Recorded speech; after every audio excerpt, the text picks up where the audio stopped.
How are we doing, guys? Welcome to another video on my team. So we're in America. I've completed practice 1. Now I have to admit I did record a video before practice 1 because there was all the rule changes and my microphone was muted. So F in the chat for me. I spent 5-6 minutes recording a video only to look it back up and it go and I was not talking, I was doing everything but no words were being heard. So you can hear me this time for sure. So basically what I was saying is there was a cut scene as we came into race 19 in the USA.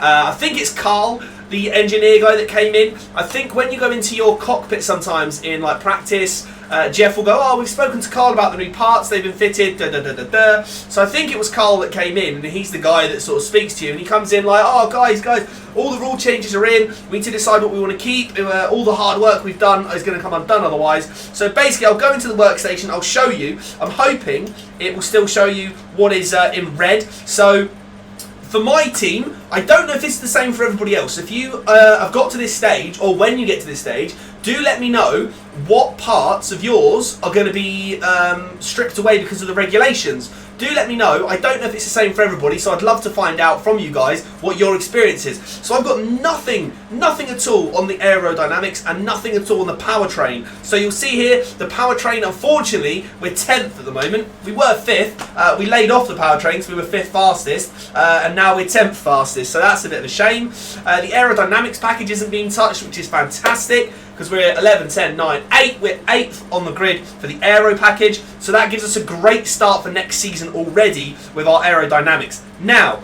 on to the durability, which has been a major problem for me this year because we've taken the Honda engine, we cheapskated at the start of the year. I think that was an issue for the later parts of the season. It performed pretty well early on, but yeah, now at this stage, my gearbox is like messed up, the ICE is drained, everything is going pretty poorly in terms of durability. So next season, my plan is, depending on how we do, we should get the mega payout from the sponsor because we only had to get 5 points. I think we're already on like 30 or 40 because we've obviously done really well. The start of the season kind of helped us because we had the difficulty kind of lower to get used to the game. But yeah, the durability, I'm hoping to spend money on the Mercedes engine next year. Do let me know what you think in the chat. Should I go for the big engine and a terrible driver, or should I kind of mix and match, or go for a great driver and a bad engine again? I don't know.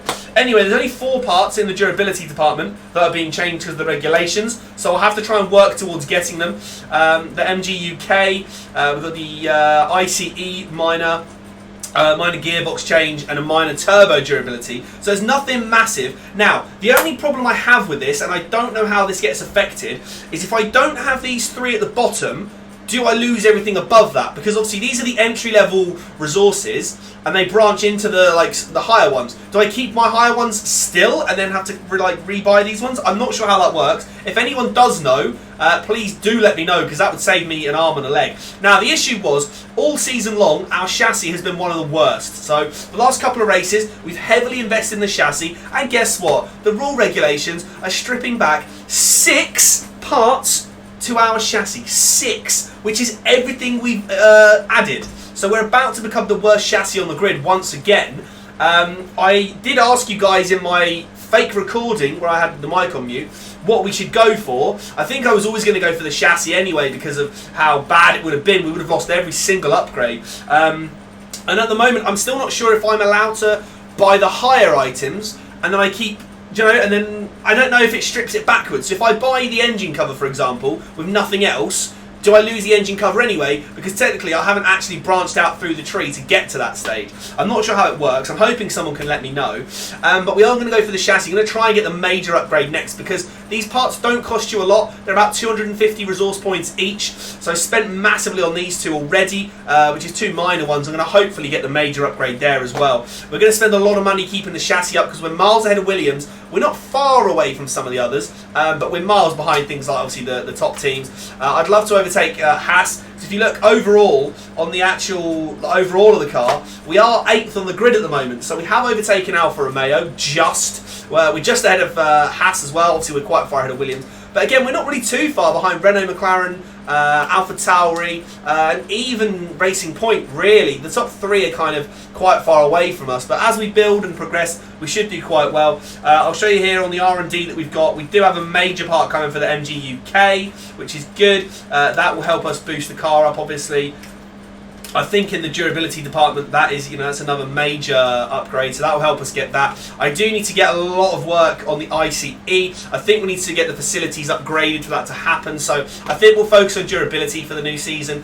Do let me know in the comments below, have you reached this far? Have you experienced this? I would love to know if it's the same rule regulation changes for everybody or if it's just slightly different every time and it's randomised, because I've had nothing to affect my aerodynamics or the power, which is good because I could invest in those and get them ahead for next season. I think I'm going to try and salvage what I can for the chassis though, because we're so far behind on chassis if we're not careful. Hopefully you guys have enjoyed this video. It's slightly different, no race, no exciting qualifying or anything at the moment. We're in America. We did quite well in P1, which is good, so I'm hoping that we can carry on. The race is quite interesting, actually, going forward. I will just show you that now, because I can't actually show you the race. Can I show you the race weather forecast? Yes, I can. Starts off dry, gets wet towards the end, so America's going to be a tough race. Qualifying is bone dry, which is perfect. But yeah, the race is a dynamic race. Going to be very interesting to see if we can cope with the rain in the latter stages. I think we have to go all out with maybe some speedy tyres quickly, see if we can catch up or get into the lead quite early. And we'll go from there. Hopefully you guys are enjoying the series so far. We're coming up towards the end of the season, just 4 races to go. Do leave a thumbs up, subscribe if you're new, leave some comments down below with your rule changes, and I'll see you for the race and the qualifying very soon.